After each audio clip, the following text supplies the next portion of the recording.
Hey, hey, hey, hey. Who's with me?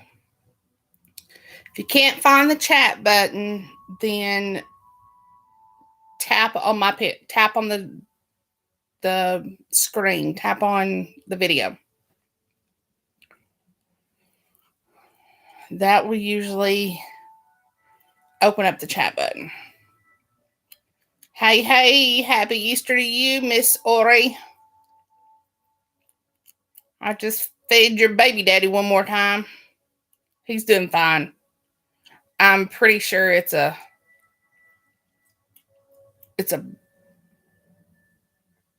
power struggle. That's the word I want to use.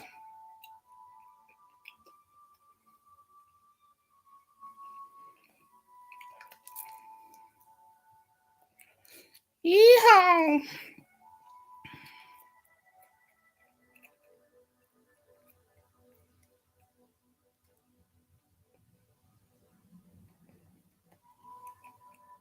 He's all right. Have you talked to John? I haven't even thought to text him.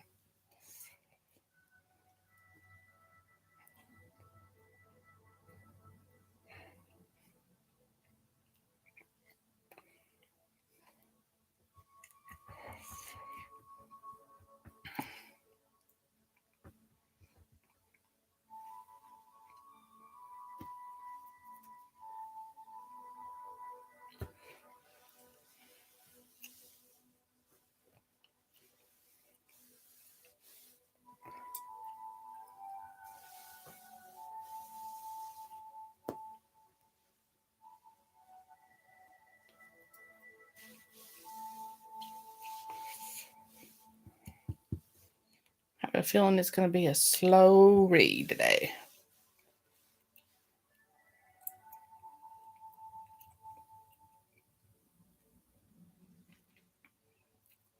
Nina, is the music okay?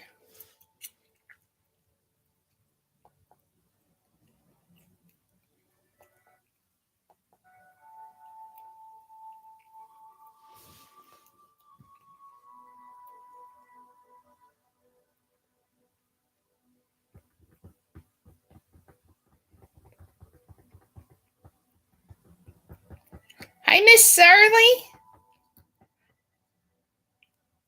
I figured you would be doing the whole Easter thing today instead of spending time with me.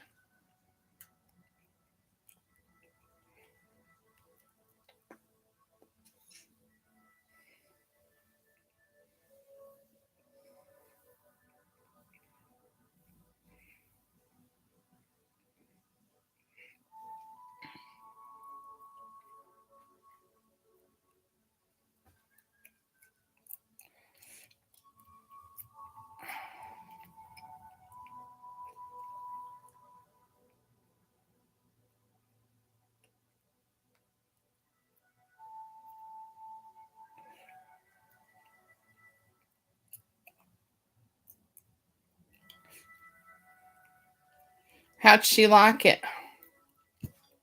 Man, this not having a phone is about to drive me insane. If I don't have a phone tomorrow, I'm canceling that one and getting another one.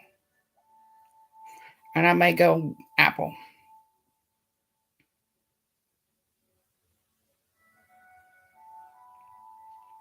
Bring me some Easter dinner. I would love some ham and some deviled eggs and some tater salad. That sounds so good. I'll probably just eat pizza. Big Daddy left this morning at 10 o'clock heading to his son's house. They were going to go do Easter or something. Well, they're going to work on they'll probably have, if I know Jennifer, she'll probably cook something. But,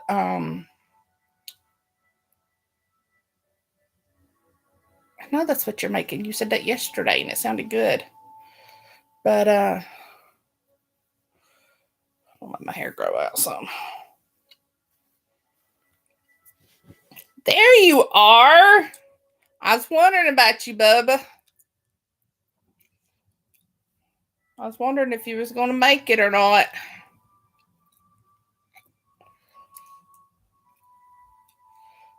Close some of these screens.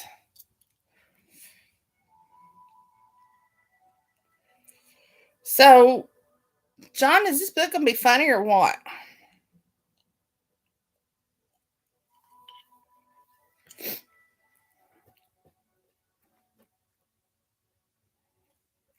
Nana, when I'm making next year's schedule, remind me to fill in all the holidays. Good. I thought it was. I haven't read it yet. It's on my to be read list, along with about 1,000 other books. But yeah, I've been waiting for this. Now, is it zombies or is it what are the creatures? I'm seeing a little bit of everything.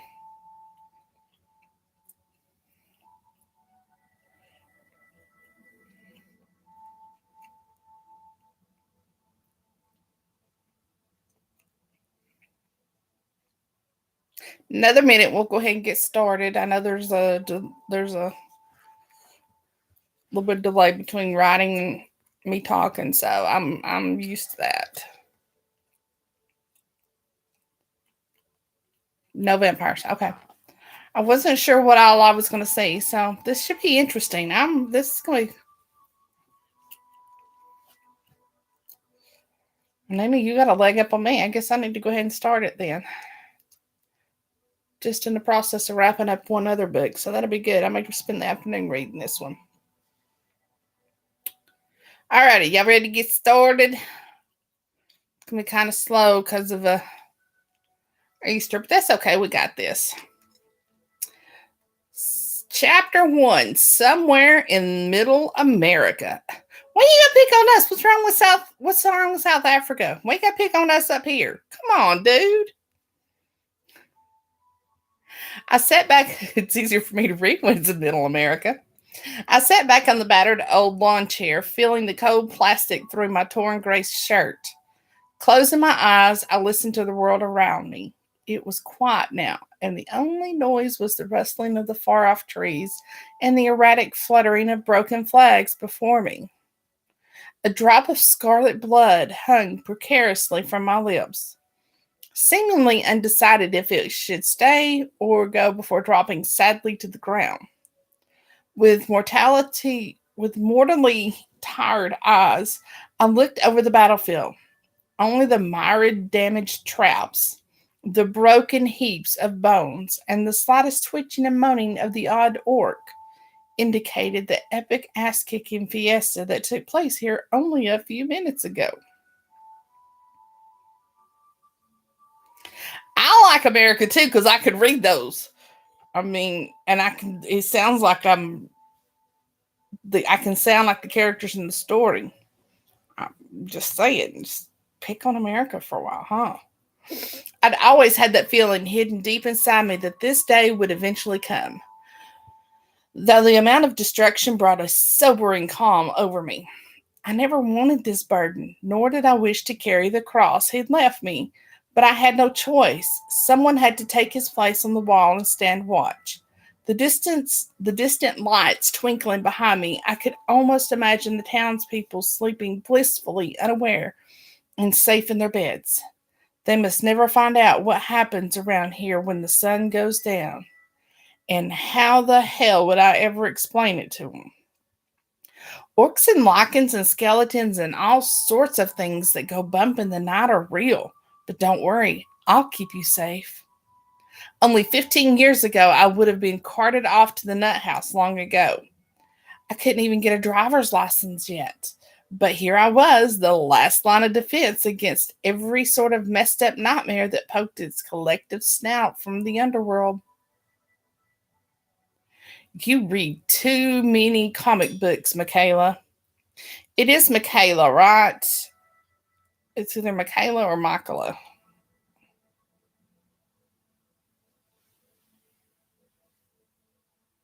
Okay.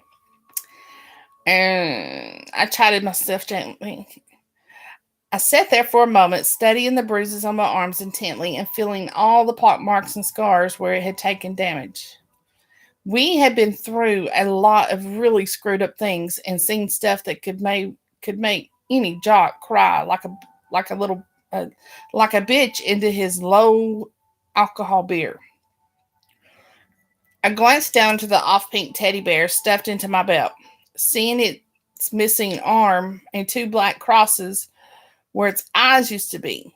As the soft rain started to drizzle down and mingle with the creature's spilled blood, I thought of her again. I miss my little friend and partner in crime terribly.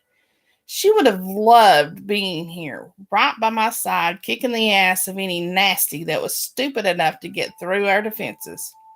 Wiping away a tear and silently cursing myself for showing weakness, I looked up at the grove of darkened trees in the distance. The wind picked up slightly, rustling my long blonde hair. The rain grew subtly colder as I felt him approach. Both material and never both material and never really there, the shadow drifted across the battlefield, its eyes looking down in disdain at the carnage I had caused. Carefully stepping past the still functioning spring loaded trap and shaking his skeletal head at me, the demon approached. We had been at it so long that a sort of mutual respect had formed between us. He threw everything he had in his arsenal at me, sent the rank and file and the elite of his army, but somehow I'd clung on and driven them back time and time again. Sometimes it was sheer luck and the stupidity of the grunts he commanded. Other times it was pure desperation and knowing that if I'd failed, there would be nothing stopping them tearing the townspeople to shreds. Just a girl, her best friend, a ratty and torn engineering handbook, and the know how to build the best traps and defenses you could imagine. It was weird, but I sometimes felt like the last gunslinger, the unnamed cowboy making his final stand, the sort Nasmira and I used to watch on her parents' old TV in the basement. I could almost hear the Ennio Morricone score of The Good, the Bad, and the Ugly playing in my head as the shadow walked up to me and stared out from under his black cape. It had gone so well for him, destroying any who dared to stand in his way with callous ease, spreading his darkness subtly through the land and gathering power as he went. And yet, he could not get the better of a little girl somewhere deep in the heart of America. To be frank, it was pissing off death terribly. He clinged his fingernails with his Seth, Seth, and looked down at the woman below him, raising his bony eyebrow at the sight of the teddy bear on my belt and shaking his head in disbelief. I stood up, looking the horseman straight in the face, fire dancing in my black eyes. I smiled crookedly and spat out a blood-stained tooth. Bitch, Death said in a gravelly, demonic voice. So there we were, as if frozen in time, two foes standing face to skull, neither of us willing to give an inch.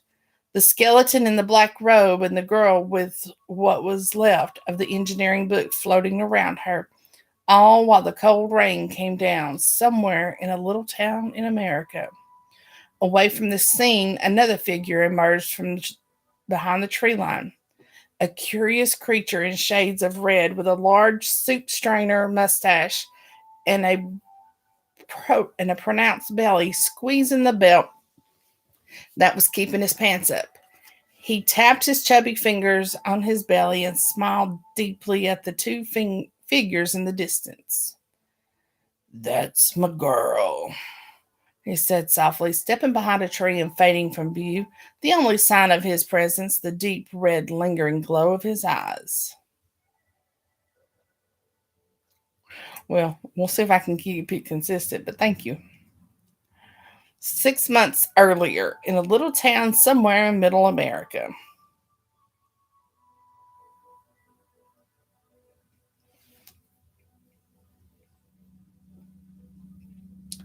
Jones, Miss Jones, are you listening to me?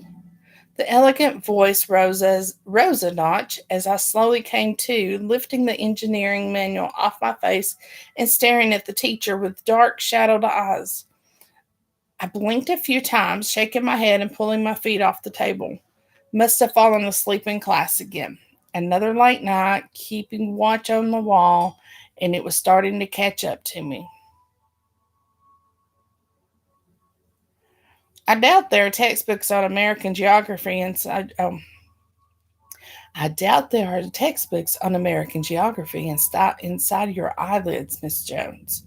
I usually oh, it's a Mister. What? We're going to change it to Miss Perry. I usually appreciated Mr. Perry's sarcasm, but not this morning. I smiled sheepishly at the 40-something teacher and reached for my bag. He didn't have to say anything. The simple act of opening the door and showing me out was a clear sign of the often repeated act of sending me to the principal. The others had an ungodly fear of the old man, but we had an unspoken bond deep down. We have both suffered in life, he with his messy divorce, and me, well, that's obvious. I think he recognized the scars of war in my eyes. I kind of liked him, though I never showed it. And what do we say, Miss Jones? See, I put a little more heat into it. And what do we say, Miss Jones? Mr. Perry asked, a devilish glint in his eyes. Suck my dick? I knew I was playing with fire, but I didn't care. When you'd face the worst in for the worst the underworld had to offer, then a trip to the principal's office and a bit of detention really didn't scare you. Suck my dick is the correct answer. We have a winner. I did not look back, merely heard the door close behind me. In case it isn't obvious yet, I was the girl who never fit in. The dolls and jocks thought I was nothing short of the Antichrist, and even the goths steered clear of me. It didn't matter to me though. My only goal was to get out of this dump and back to the things that really mattered to me, like keeping the town safe from the monsters. I worried I worried. Let me make up some words. I would have quit school a long time ago, but I'd promised my father, and the thought of disappointing his memory, no, I couldn't do that. The halls were empty and quiet. The only sounds were the voices of the teachers inside their classrooms. I could find my way to the principal's office blindfolded. As I walked the well worn path, I thought about the insane asylum they'd called a school. It could not be more middle America and cliched if they'd tried. It had the usual assortment of freaks and losers inside its prison walls. The dolls, the jocks, the band geeks, which I had a soft spot for. I would often listen to them practice when I was stuck in detention. The LGBTs, the atheists, the goths, and all sorts of other Denzians for or all sorts of other Denzians trying to survive this stuff. Life was pretty standard for all of them, well, as much as can be expected. It would be best if they never found out what exactly was going on outside the town and how I was involved in it. I had barely made it around the corner near the cafeteria when I heard a banging from the nearby lockers. Not again, I sighed, shaking my head. Reaching for a hair clip in my bag, I quickly picked the poorly made lock and waited the obligatory 3 seconds. A small figure burst from the locker. I caught her by the I never can say that word. Is it hijab? It's that head thing that the Muslims wear. I caught her by the hijab, pulling her back. Where are those fucking clowns? Where are those fucking clowns? I will stick my hand up their asses and work their vocal cords like a puppet. The irate figure screamed, clawing at the air. I pulled her slowly back, careful not to get bitten. She turned around in anger, then saw it was me. She immediately calmed down and smiled broadly in my direction. Why, Naz? Why, Naz? Why? I asked, already knowing the answer. Salam alaikum. And I don't speak Arabic either. Alaikum, Michaela. She beamed at me, fixing the scarf around her neck. I raised an eyebrow at her, and she fell quiet. The dolls again. The dolls again. You make one crack about how they plaster their faces with a cement trough, and you get stuffed into a locker. Sweetie, how many times has it been now? Nasmira was 2 years behind me and was the closest thing I had to a friend in this godless place. She came to my rescue a few years ago as the jocks were beating me up. We left a lot of bruises and bite marks that day, even though we both spent considerable time in the nurse's office. I was the guardian on the wall, but I was never a fighter. The whole Buffy badass persona never applied to me, but I did what I had to do to survive. I admired Naz's spirit, even though she was only 5 foot something. Nina, she's about like you, 5 foot something. Her heart was much bigger than that. It's all good, baby. It was worth getting a shot in on those stuck up bitches. She paused for a moment, then smiled slyly at me. You got the stuff I asked for? I rolled my eyes good naturedly and reached into my bag. You know this is ridiculous, right? Nasmira took the USB drive from my fingers, looking at it like it was some sort of magnificent treasure. I had downloaded all the weekly American and Japanese wrestling shows for her.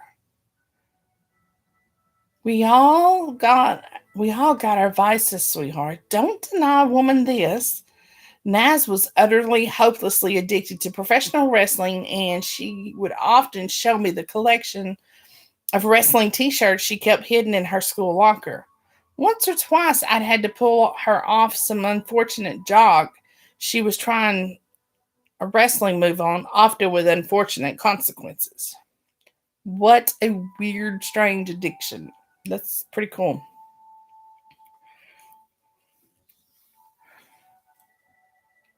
Why can't you just watch it on a TV like a normal human being? Are you kidding me? My parents think Roadrunner is too violent. Between them and Madrasa, do you think I have any chance of sitting down and watching my shows in peace? No, I got to get my freak on here at break time. I laughed softly to myself and walked away. Stay classy, you nut. They can't touch me, baby. They can't touch me, baby. Naz knew I was on my way to the principal's office, but said nothing about it, just staring after me as I disappeared around the hallway. Maybe she knew I was hurting inside, but I wouldn't allow anyone near me. Here we go again, I thought glumly to myself as I pushed open the office door, seeing the secretary sitting by her computer. She was supposed to be working, but I knew she was secretly writing an erotic novel, one that would make management sweat bullets if they ever found out. Money penny, I said casually, tapping on the counter. Bond back for your usual engagement, are you? She didn't bother looking up at me, already knowing the drill. Thought you guys were lonely without me, I quipped back, smiling resignedly. Just wait over there and he'll see you in a bit. The secretary pointed with a pencil, not taking her eyes off the screen. With a deep and palpable sigh, I sat down on the hard wooden bench and closed my eyes, thinking back on everything that has happened to me in the past, pulling the sleeves down low over the scars on my arms. My name is Michaela Jones, and this is my story. I am the girl on the wall. Chapter 2. A few months earlier. I was never anyone special, never the head cheerleader on the top or the top academic student in school. Just above the wallpaper in this dump I called a school, that's where my little niche was. My goal was always to survive this place as quickly and safely as possible before moving on to my Ivy League university and putting this little town in my rearview mirror. I had bigger dreams than this place could ever give me. I would often sit afternoons daydreaming with the sun on my face, thinking of my life in a university. I was not sure which direction. Where did that come from? I'm reading, so anytime I read, I start yawning. Oh, my talking. I was not sure which direction I wanted to take, but I always had a love for building things. Maybe engineering, but we'll see when the time comes. Guess I got a guess I got my knack from my father. Henry Jones, my dad, ran a local shop where he fixed everything and anything. The place usually looked like a herd of elephants had waltzed through it, but he insisted there was a system in place. It used to drive my mother insane, but she adored him nonetheless. I smiled and looked down at the lunch tray before me, still trying to figure out precisely what the unidentifiable blob was before my eyes. It might have been food, but only for the briefest of moments in the distant past. Tying my long blonde hair up in a ponytail, I glanced over at the Muslim girl sitting next to me. She was deeply engrossed with her tablet, watching some wrestling show. I barely knew her, and we never spoke. All I knew was that her parents were immigrants from Malaysia or somewhere thereabouts. She glanced over at me and bared her teeth. I wasn't in the mood for drama, so I took my tray and headed for the cafeteria exit. I barely made it a few steps when I caught the unmistakable smell of the jocks. Jack Mathis and his crew of inbred paste eaters had taken up position behind the girl and started to push her in the back. They laughed and pulled her. Is it, John, how do you pronounce it? Is it hijab? I watched in mute fascination as she lowered the tablet, fire flashing in her eyes. Like a pit bull whose favorite squeaky toy had been stepped on, she went for the jocks, grabbing the nearest one around the neck, hanging on for dear life. She tried to do an ill-fated hijab. Okay, hijab. I'd heard it, but I don't hear it enough. So, and I hear it on TV. I've been to school with Muslims, but never. I don't have any friends that are Muslims. Let's see. Like a pit bull whose favorite squeaky toy had been stepped on, she went for the jocks, grabbing the nearest one around the neck, hanging on for dear life. She tried to do an ill-fated half Nelson, but she was no match for the brutes. Wincing, I watched as Jack picked her up and threw her across the table, the poor girl landing with a thud on the sticky cafeteria floor. Then, to add insult to injury, he took out the comb he always carried with him and combed his hair back before stepping on her tablet and smashing it with his foot. The laughter was hyena-like as they walked away, leaving her in tears on the floor. Nobody lifted a finger to help her. I paused and looked at the door, then shook my head and turned to walk back to her. I saw that the tablet was toast and the screen was destroyed. I bent down and started picking up the pieces. This was the person I was. Oh, cool. I was the person that always helped the underdog. Didn't have a I didn't have a place in our little hierarchy. There's a few shows I've watched. Thank you very much. There's one show I watched, and there's a Muslim girl. No, well, there's two shows I watched that have got Muslims on there. I watch FBI, who's got Omar on it. He's Egyptian. And then there is Texas Lone Star. I mean, 911 Lone Star has got. There's a female Muslim on there. Plus, the NCISs have always got Muslims on there. So yeah, I do watch some, just not a lot. Let's see. Then, to add insult to injury, he took out the. Okay. I paused and looked at the door, then shook my head and turned to walk back to her. I saw that the tablet was toast and the screen was destroyed. I bent down and started picking up the pieces. What are you doing? She asked, trying to wipe away the tears. A blue welt was rapidly forming on her cheek. What does it look like? I replied testily, suddenly feeling guilty for not saying something earlier. Don't know what difference it would have made to those Neanderthals in any case. They weren't used to their authority being questioned, and anyone who did try standing up to them, they made pay. I didn't ask for your help, she said softly, wiping a thin strand of blood from her mouth. Oh, yes, you had the situation perfectly in hand. I smiled and reached out a hand. Michaela. Nazmira, but you can call me Naz if you want. She hesitated, looking down despondently at the crushed tablet. You're not worried about hanging with the Muslim girl? I'm not exactly good for your social standing.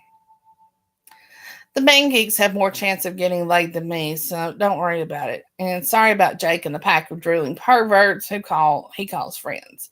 That gorilla has been running riot on this school for years now, and yeah, he's an asshole. Really?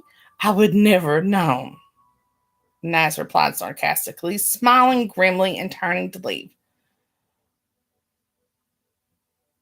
Wait, let me have a look at your tablet. My father has a way of bringing things back to life. Don't know how, but the man has a touch. I'll ask him when I see him this afternoon. Naz thought about it for a moment, then nodded appreciatively.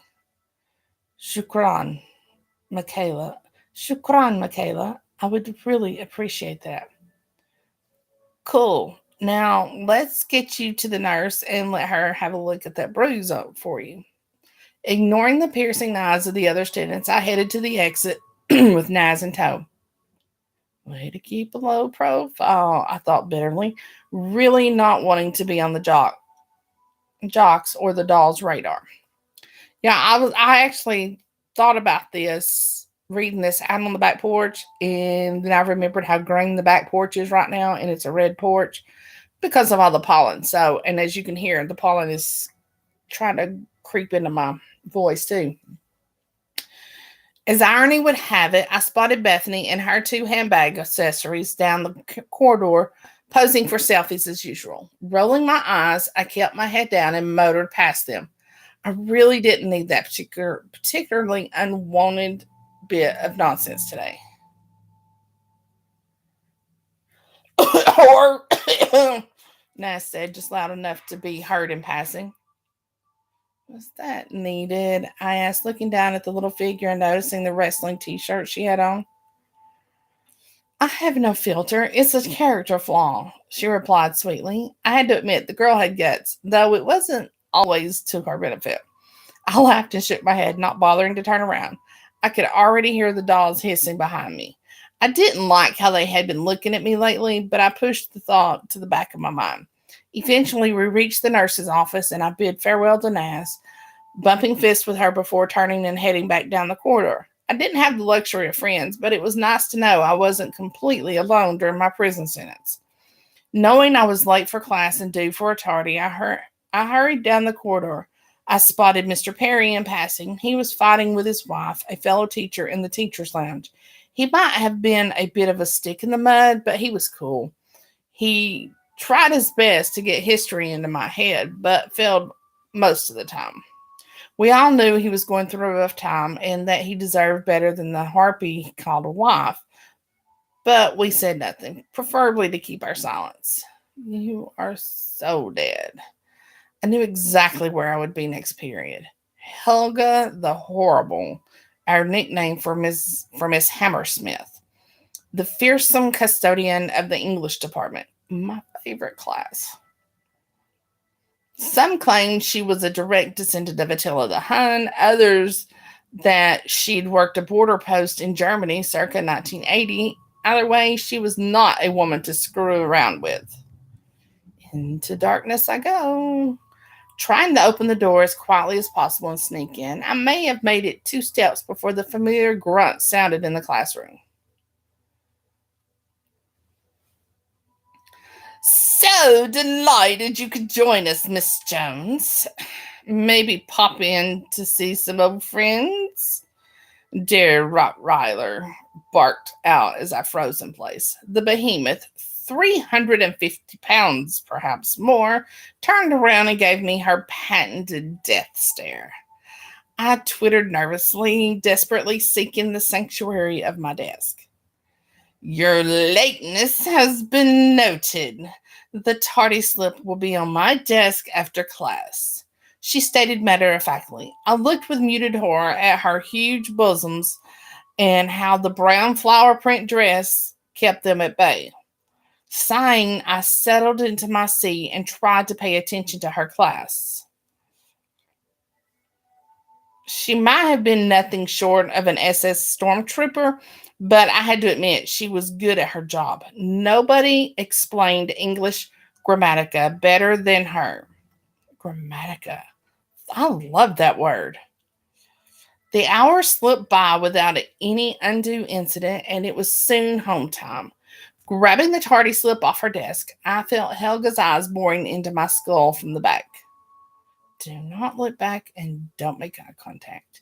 Quickly, I slipped out into the hall and out of reach of the Rottweiler. Unbeknownst to me, a slight smile formed on her face. She reached for an apple on her desk, turning it into ash and watching as it crumbled before her eyes. Uh-oh. It was only a quick bike ride from the school to the shop, and soon I had pulled up to the front curb.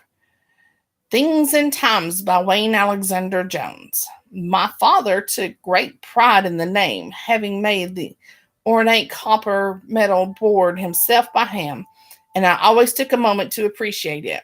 He was old school, and even though it would drive me insane some days, I still loved him for it. Dad, I'm home, I shouted, peering past the piles of broken electronics and gadgets on the floor. The place was in a catastrophic mess, and one could easily get lost in the chaos. Wouldn't surprise me if they found Hoffa under all this junk. I think sarcastically to myself, kicking the parts of a broken clock out of my... Dad, I called out again, putting down my backpack. Right here, sweetie, I heard him yelling out. He was hunched over a desk with a welding mask pulled low over his face. I kissed him on the forehead and shook my head playfully at the mess in front of him.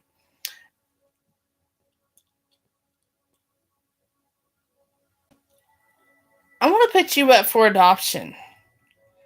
Humor. I recognize it. Very nice. He held up a perfectly working toaster and turned it over in his hands, marveling at his works. How was school? The usual delight, rainbows and unicorns, I replied, digging into the fridge. That bad, hey? Oh, that reminds me. The school social is tomorrow night. I hope you haven't forgotten about that.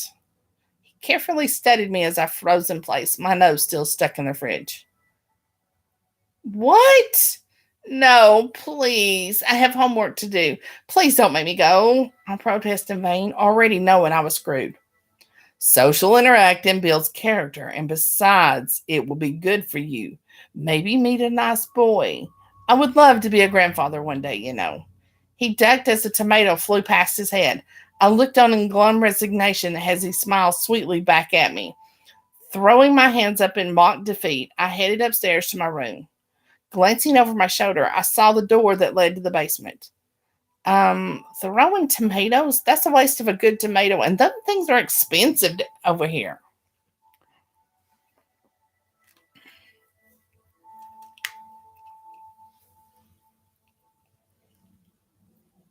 Glancing over my shoulder, I saw the door that led to the basement. It was always locked, and my father had forbidden me from a young age to go down there. He said it had some boilers and it was dangerous. Though I was curious, I respected his decision and never pressed him about it. My father sat quietly by his bench, savoring the workshop's quiet. It was immediately interrupted by an errant fly, which I have in here. It's been driving me crazy. We watched with a distant detachment. He watched with a flick of the fingers. He sent a tiny fireball in the direction of the hapless insect, frying it instantly. He watched with distant detachment as the burnout body twitched on the countertop before becoming still. The fires of war raged in his eyes. I wished I could do that.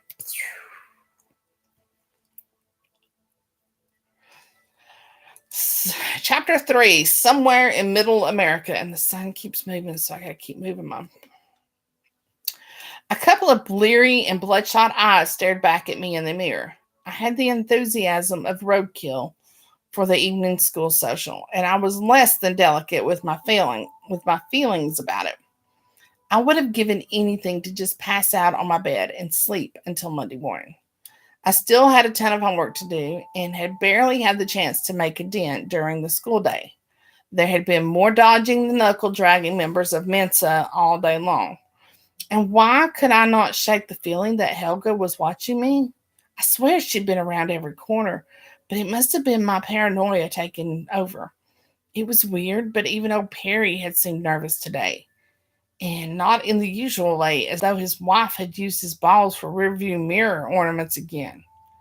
No, there'd been an unmistakable vibe going around, one I just could not place my finger on. What? Strange things going on at your school with the most level headed and socially normal people on the planet? I thought to myself, looking at the inviting mess of my bed and trying to sigh loudly enough for my father to hear. After a moment of silence, I shook my head and closed the closet door a bit too loudly. Thank mercy I talked him out of the dress idea. I sometimes thought my father didn't realize I wasn't his little girl anymore.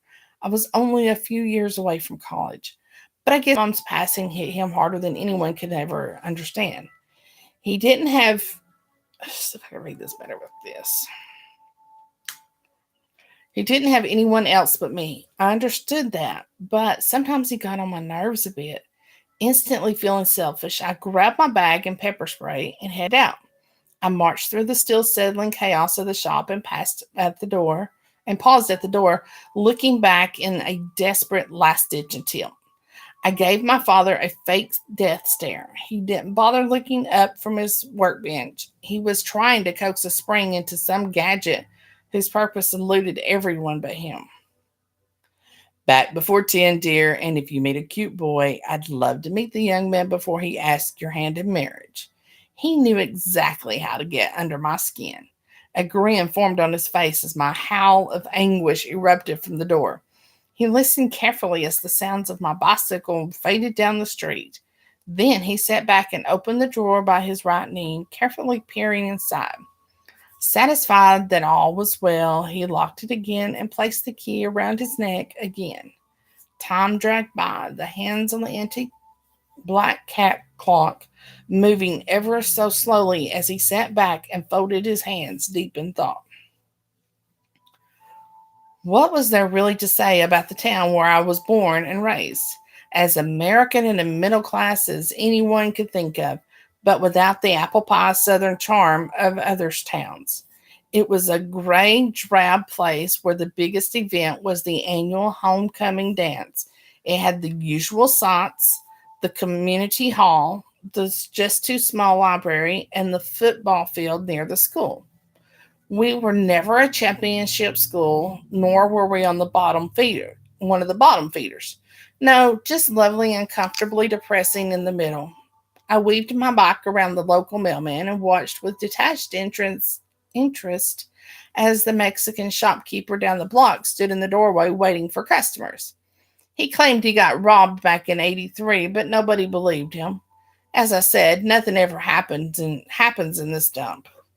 Just a little bit more, and you are out of here. I could almost taste the seawater of California and feel the warm sun on my skin.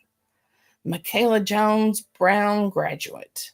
It sounded pretty damn good to me. Pulling the bike up on the curb by the lights, I felt the fresh evening air through my long blonde hair. It was slowly inching towards winter and the yearly darkening of my mood. This girl did not do winter. I needed sun and lots of it, damn it. Amen. As I waited for the light to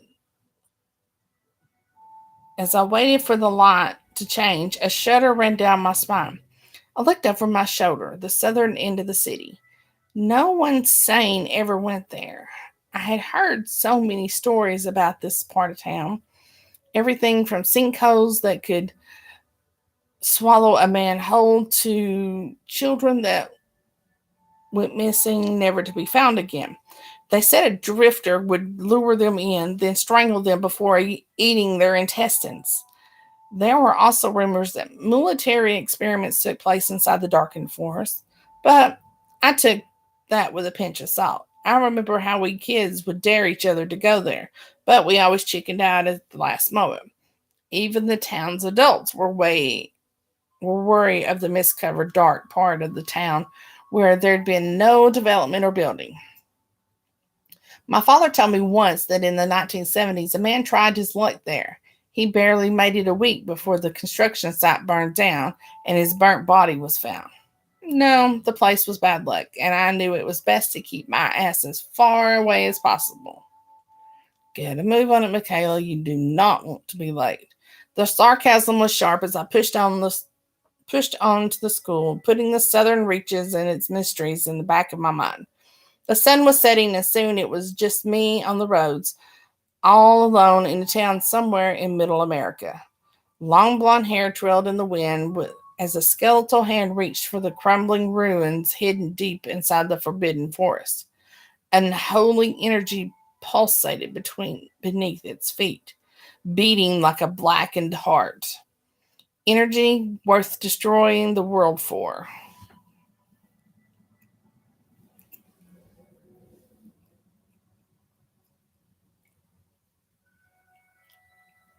This makes me think of M. Night Shyamalan. Is that how? I haven't seen any of his movies in a while, but this reminds me of something like that. So far, my mind was not with the work tonight, and I could feel myself getting more agitated. My mind was not with the work tonight, and I could feel myself getting more agitated with each passing minute. The workshop silence was starting to affect me, and I could often find myself looking at the clock. You would think you would think um, you would think I'd be used to the tomb-like atmosphere since Claire's passing, but it was never quite the same. I would often imagine hearing her voice or smelling her cooking again. She smelled of coffee and home, and I missed it so damn much. Every single day. I tried being strong for Michaela's sake, but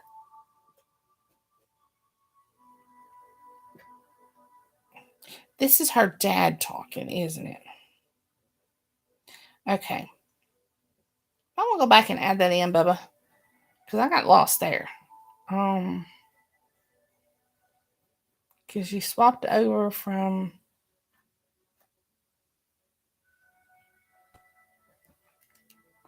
Or maybe I'm lost. Yeah, you swapped over on me and I got lost. Okay. My mind was not with the work tonight, and I could feel myself getting more agitated with each passing minute. The workshop silence was starting to affect me, and I would often find myself looking at the clock. You would think I'd be used to the tomb like atmosphere since Claire's passing, but it was never quite the same. I would often imagine hearing her voice or smelling her cooking again. She smelled of coffee and home, and I missed it so damn much every single day. I tried being strong for Michaela's sake, but it wasn't easy. She didn't need it, though. My girl had her mother's stubbornness and willpower and was one of the most influential people I knew. I knew she sometimes cried herself to sleep in her room, thinking I couldn't hear her, but every morning she got back up again and carried on. We had no choice. We couldn't let the cancer demon get the best of us. Lifting the picture of Claire, I ran a tear soaked finger over her face, remembering the short time we'd had together. It was 3 years ago on a family trip to Disneyland, and she hated getting her picture taken. I managed to sneak one in with her and Michaela. It seemed like just yesterday that we were together. Sighing and putting the frame down, I paused as the shop door creaked open. Took you longer than expected, brother. I sat back in my chair and watched the dark suited figure ease himself into the chair opposite me. Well, you know me, I'm a busy man. I had to meditate some sectarian I had to mediate some sectarian violence in Northern Ireland, and you know how much my time the Israelis and Palestinians take. Nevertheless, I managed to open my schedule just for you. Delighted, I replied acidly, seeing two hulking green demons appear at his shoulders. The little prick was never one to get his own head dirty. Excuse me. It's nap time, y'all. I see you've gone for some new wardrobe. Got to change with the times, brother of mine. The black cloak was a bit too Hollywood cliche for me. And besides, Armani suits me just fine. His voice was like an ice cube scraping over freshly laid gravel. I tapped the ornate work table a few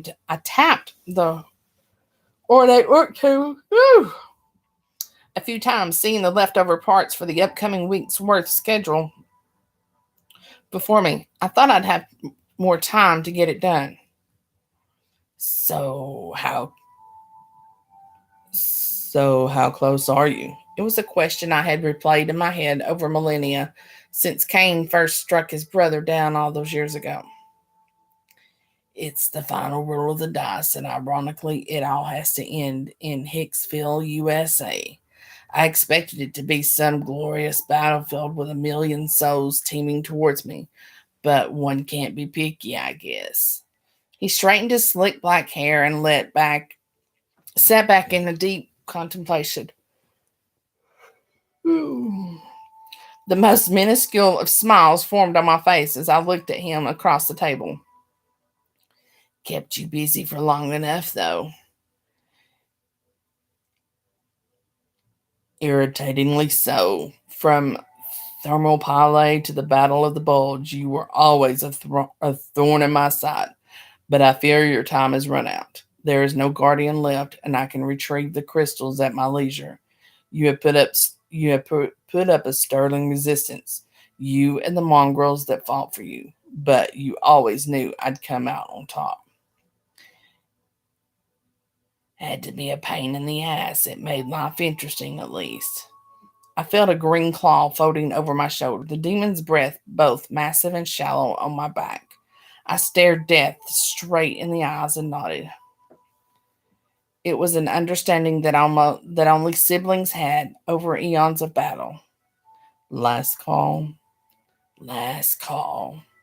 In a flash, I grabbed the demon's claw and pulled down with all my might. Throwing the beast off balance, I launched a fireball straight in his face. The demon howled in agony, clawing at his burnt face and tripping over a pile of springs. I couldn't allow them to recover. I grabbed my wrench and swung with all my might. The other brute grunted in dull pain as the massive brass tool clipped him behind the ear, knocking him to the floor. My brother had stepped back into the shadows, leaving the dirty work to his minions. Got to get out of here. Got to get clear. I couldn't take the chance of them finding Michaela here. Moving cat-like between the heaping piles of metal, I worked my way to the exit. I didn't want to leave the manual behind, but my daughter's safety was more important. I was just a split second too late. A pair of leathery wings swooped down from the roof, and a set of wickedly sharp claws were embedded deep into my shoulder. Gracious! I hate it when I start doing that. Ori, Miss Shirley, y'all gonna have to let him know that this is my normal for the yawning. It's not his book.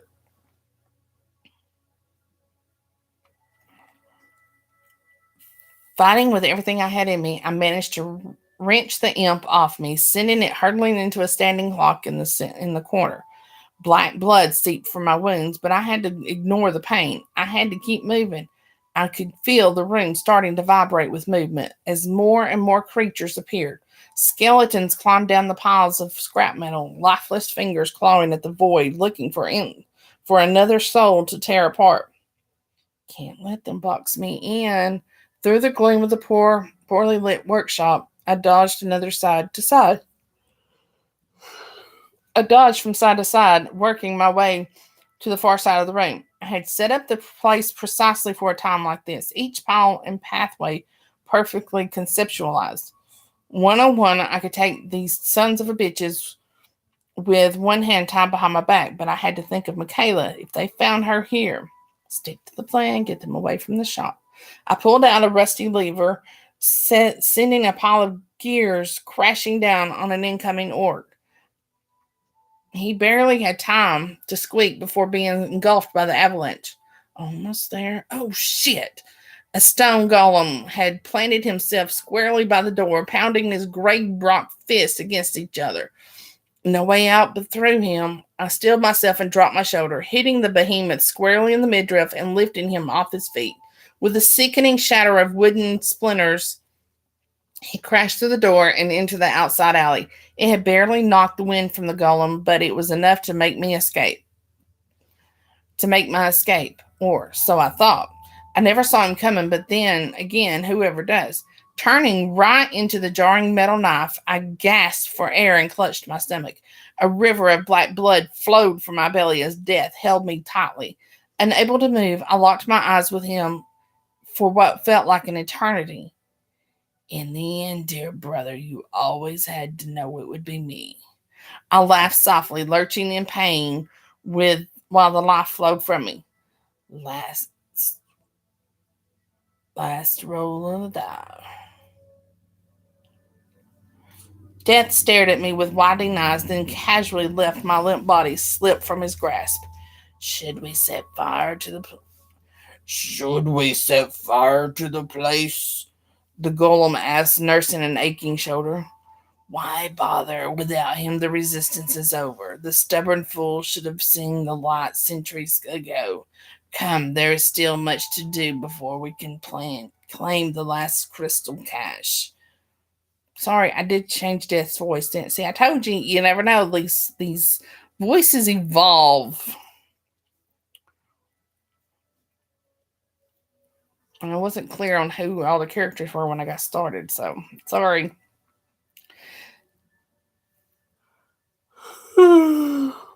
Death stated coldly, turning and fading into the alley's settling gray mist, leaving behind only a body splayed out in a pool of black blood. I made it. Now we're back to Michaela. I made it to the social just before 6 and parked my bike in its usual place.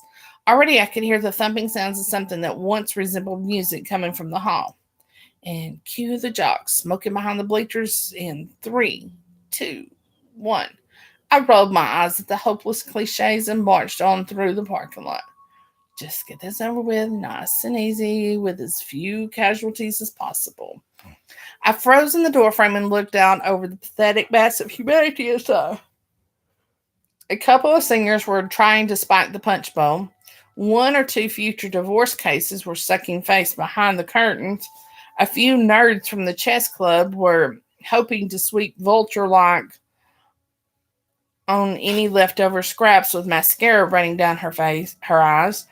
Gaudy and overly bright decorations littered the room, and the music sounded like something that would have best stayed behind in the 90s.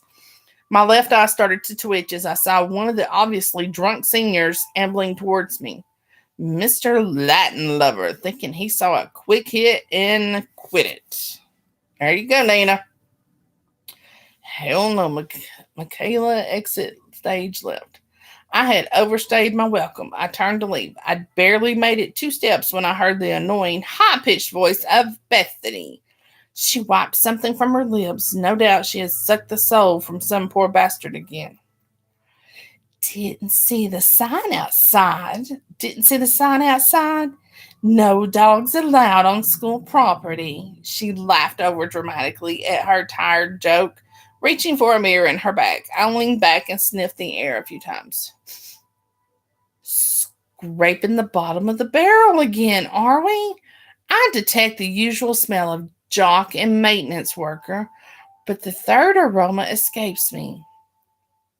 Is that nerd on your breath? Preparing early this year for exams, I see? Not that it would help, but I am so glad you're making an effort. Whatever. She rolled her eyes and snapped her fingers as one of her handbag pets handed her a bright red chapstick. Who invited you anyway? Nobody wants you here, you freak. Hey, finally something we can agree on. One side skank, one side skank. I need to get to a place where the discourse is somewhat of a higher level. Huh? The beach blonde bimbo looked down at me in disgust. I said, "Oh, never mind.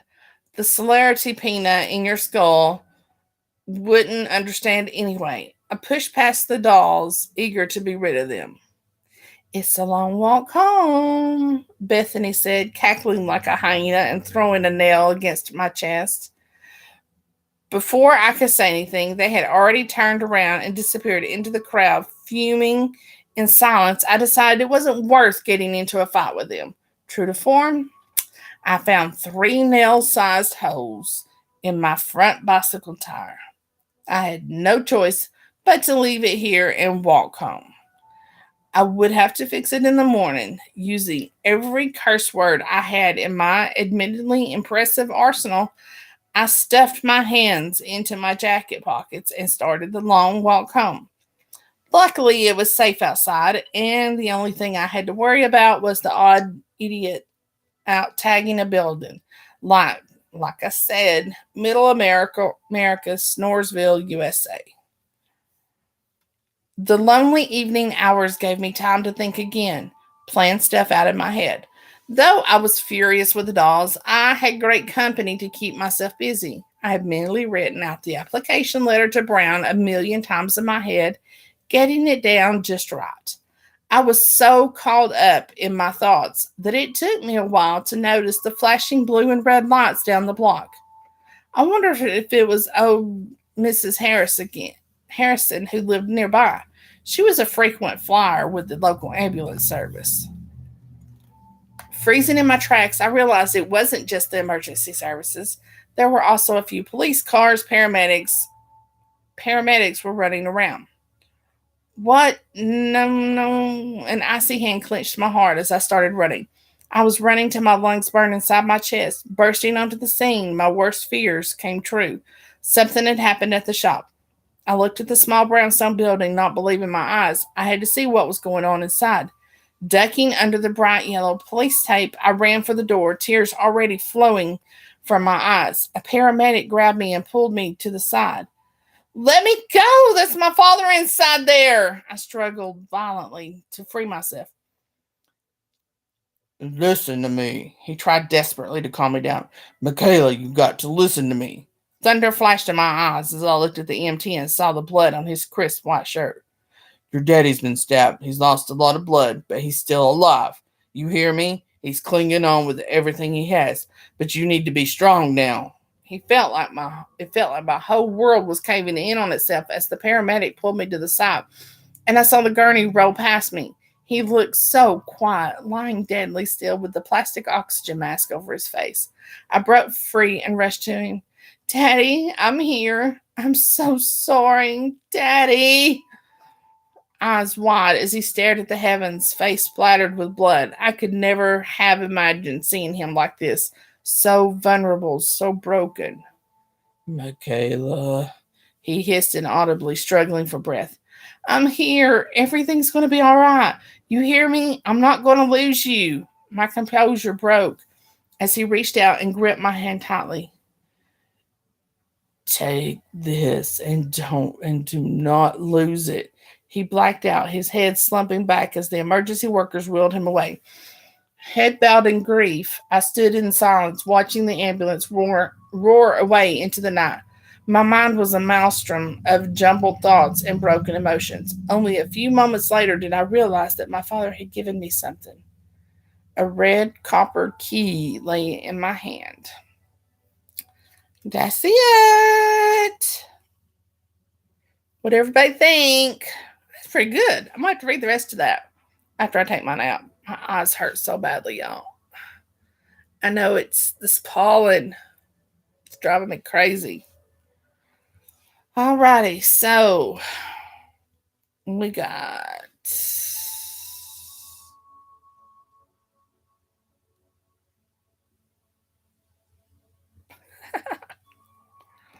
Okay, so this book is $3.99 on Amazon, and then Wednesday night, what do we have? Thank you for letting me read it. For sure, we'll leave a review. For sure, for sure, for sure. As soon as I get through reading it after my nap. Alrighty, so. Ooh. So Wednesday we have Shannon Youngblood with Trapped. And Kate McCoy on Thursday with Blackout. Yay! All right, everybody. Got some new to us authors coming on. So, all right, everybody. Have a great Easter if that's what you believe in, and have a great Easter.